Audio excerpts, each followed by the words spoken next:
Hello student, welcome to commerce by Harshita. तो जैसा कि मैंने अपने चैनल पे कंप्यूटराइज्ड अकाउंटिंग की पूरी एक प्लेलिस्ट बना रखी है, स्पेशली फॉर सीयूईटी की प्रिपरेशन के लिए, या फिर जो क्लास 12th के स्टूडेंट हैं अकाउंटिंग के, उनके लिए बना रखी है। ठीक है, तो आप उस प्लेलिस्ट में जाके पूरे वीडियोस देख लीजिएगा, तो एटलीस्ट आपका 90% सिलेबस तो कवर हो जाएगा उन वीडियोस को देख करके, उन कॉन्सेप्ट्स को तैयार करके। ठीक है, 10% का रह सकता है, बाकी 90% तो मैं गारंटी लेती हूँ कि आपका 90% सिलेबस उन वीडियोस को देख करके, उस प्लेलिस्ट को देख करके क्लियर हो जाएगा। तो उसी वीडियो वाली सीरीज में, उसी प्लेलिस्ट में मैं एक और वीडियो ऐड करने जा रही हूँ, जिसमें मैं आपको बताऊंगी कि सिंटेक्स क्या होता है। ठीक है, क्योंकि एक स्टूडेंट की बार बार रिकमेंडेशन आ रही थी कि मैम सिंटेक्स पे वीडियो बना दीजिए, पिछली बार क्वेश्चन पूछा गया था, तो उसी पे मैं ये वीडियो आपके लिए अपलोड कर रही हूँ। ठीक है, तो सबसे पहले हम बात करते हैं कि सिंटेक्स क्या होता है कंप्यूटराइज्ड अकाउंटिंग के कॉन्सेप्ट में। ठीक है, तो सिंटेक्स हर एक का अलग सिंटेक्स होता है, जैसे कि एमएस एक्सेल का अलग सिंटेक्स होगा, एमएस वर्ड का अलग सिंटेक्स होगा, कंप्यूटराइज्ड अकाउंटिंग का अलग सिंटेक्स होगा। ठीक है, अकाउंटिंग का अलग सिंटेक्स होगा।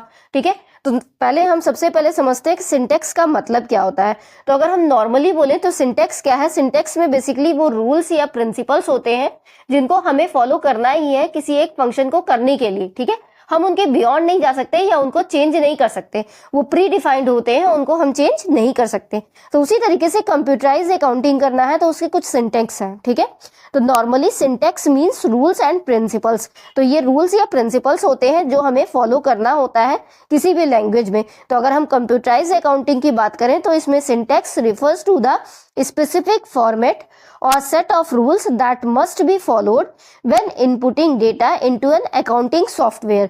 तो अगर कंप्यूटराइज अकाउंटिंग के कॉन्सेप्ट में कोई पूछे कि सिंटेक्स क्या है, तो सिंटेक्स में कुछ स्पेसिफाइड फॉर्मेट सेट या रूल्स होते हैं जिनको हमें डेटा को अगर इनपुट करना है अपने अकाउंटिंग सॉफ्टवेयर में, तो उन रूल्स को फॉलो करना ही होगा। ठीक है, तो ensuring the system can correctly interpret and process the information.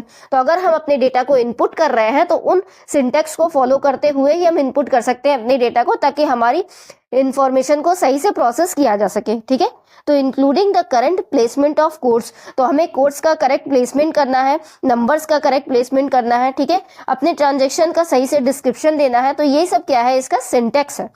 चलिए अब हम इसके कुछ एग्जांपल समझ लेते हैं। जैसे अकाउंटिंग के कोर्स होते हैं, उन्हें हमें एज इट इज लिखना है। जैसे ईच अकाउंट, जैसे कि कैश के लिए हम कैश लिखते हैं, सेल्स के लिए सेल्स लिखते हैं, रेंट एक्सपेंसेस के लिए रेंट लिखते हैं।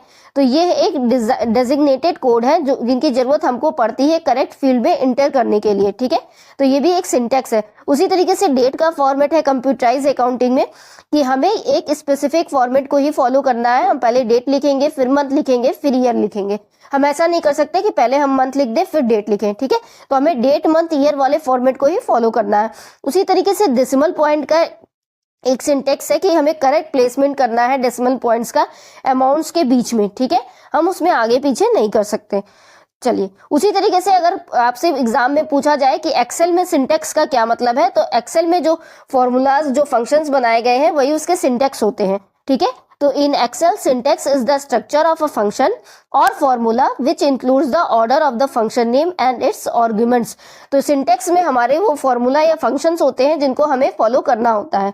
तो जैसे यहाँ पे दिया भी हुआ है, how to write a function in Excel, तो हमें समझना होगा कि हमें एक्सेल में कैसे कोई फंक्शन लिखना है।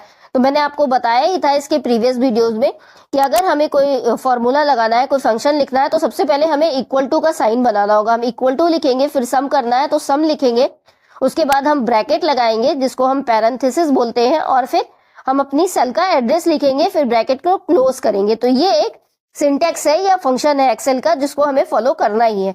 उसी तरीके से हमें फंक्शन का नेम भी लिखना होगा। जैसे सम करना है तो सम लिखा है, एवरेज करना हो तो एवरेज लिखेंगे, मैक्सिमम चाहिए हो तो मैक्सिमम लिखेंगे। ठीक है, उसी तरीके से हमें पैरेंथेसिस लगाना होगा। तो ओपन पैरेंथेसिस इसको कहते हैं, क्लोज पैरेंथेसिस इसको कहते हैं। तो इन दोनों को हम लगाएंगे तभी हमारा फॉर्मूला कंप्लीट माना जाएगा। और हमें अगर अपने आर्गुमेंट्स को, ये फंक्शंस को सेपरेट करना है तो हम कॉमा से ही सेपरेट करेंगे, और कोई तरीका नहीं है सेपरेट करने का। ठीक है, तो बेसिकली ये एक फंक्शन है एक्सेल में सिंटेक्स को यूज करने का। उसी तरीके से अगर हम एग्जाम में पूछा जाता है कि सिंटेक्स क्यों इंपॉर्टेंट है, तो आप लिख सकते हैं कि using the correct syntax ensure that functions work properly and prevents error.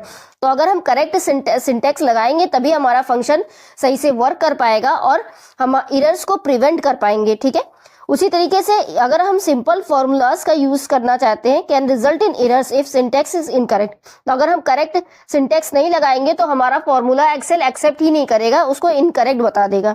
ठीक है, तो आई होप आपको सिंटेक्स का कॉन्सेप्ट अच्छे से समझ में आ गया होगा। वीडियो अगर पसंद आएगा तो लाइक कर दीजिएगा, चैनल को सब्सक्राइब कर दीजिएगा आगे की और वीडियोस देखने के लिए। अगर आपको इसका पीडीएफ चाहिए होगा तो आप डिस्क्रिप्शन बॉक्स में कमेंट कर सकते हैं, तो मैं अपने Telegram channel @commerce by Harshita पर पीडीएफ सेंड कर दूंगी, आप उसको डाउनलोड कर सकते हैं। चलिए, थैंक्स फॉर वॉचिंग।